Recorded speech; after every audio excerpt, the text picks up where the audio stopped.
So I've been hearing this specific effect a lot in electronic music lately, and I've heard it from artists like Odesza, more recently MauP. It's in a lot of like Fisher's music, and this is the effect.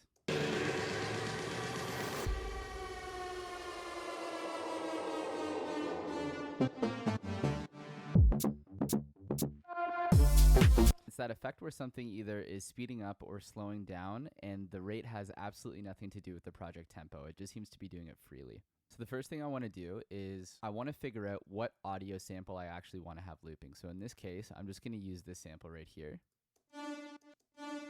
And in Ableton, if you have a channel that's frozen and then you hold the Option key and drag it down to a new audio channel, it will automatically convert it to audio for you. So now I have this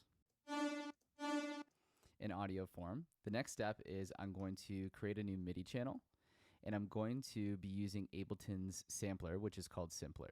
And I can do this in one of two ways. I can either go to the menu over here, click on Instruments, and then drag Simpler onto the MIDI channel. Or an even faster way is if you just grab the audio sample and drag it right onto the MIDI channel, it'll automatically pull up a Simpler for you and put the sample into it. So the next thing I'm going to do is create a MIDI clip, and I'm going to do that for the entire build. And the important thing is that when we're inputting the note on the piano roll here, we want to do it at C3. That's going to tell Simpler to basically play this audio sample at its original pitch. If we put it at like a higher note here, you can see how the pitch is changing.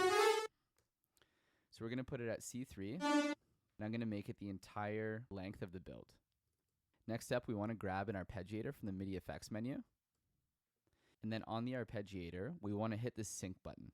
And when it's highlighted in blue and it says free, that's basically going to allow us to change the frequency that the arpeggiator is arpeggiating this note or repeating this note, and it won't be quantized to our project tempo.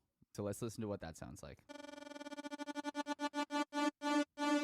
From here, it's a simple matter of like adding the effects you want and automating the speed at which the arpeggiator is repeating the note.